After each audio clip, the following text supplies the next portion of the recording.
the disease, understand the disease, and understanding the disease, if you get it right, then you can solve any cases. So similar with case of diabetes, there were initially many failures in diabetes. We were not getting good results in diabetic patients. But when we understood the disease and understood the cause, then the results improved. So friend, the whole mathematics is of percentage of results improving. Everybody will get 20%, 30% result.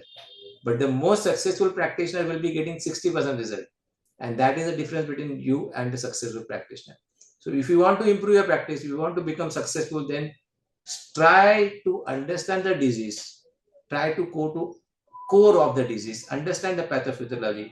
See, we are not prescribing on Down syndrome. We are not prescribing on autism. But we are trying to understand the cause and then take that rubric, because that element form becomes your eliminating rubric. It's as very high value rubric. So what is again the cause of autism? And when you want to understand the cause of autism, it is a neurodevelopmental problem. So we have to understand how the brain is formed. Are you with me? Should we learn this thing, how the brain is formed, or you should just directly skip and go and prescribe for autism? Friends, I was doing that and I failed.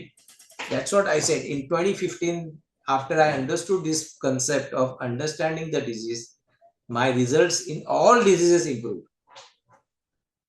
So I will not go into detail, because if I go into detail, it will be a 6-hour, 7-hour lecture for understanding the brain. But I'll just show you glimpses. I'll just make you aware. You all can go back and read from your textbook.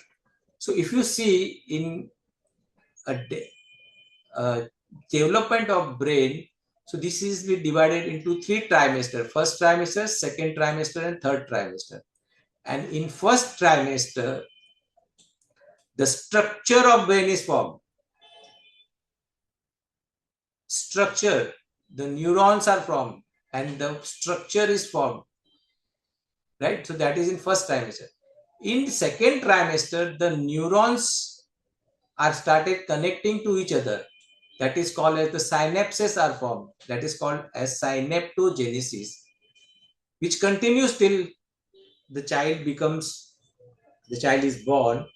In third stage, the synaptic pruning starts and the myelination also begins. So the brain development can be, for a simpler thing, for your making things very simple, I'll just divide the brain development into 3 stages. First trimester, that is neuronal developmental, neuron multiply and neuron migrate. That is called as neurogenesis. That means the formation of the structure of the brain. Right? The brain is formed.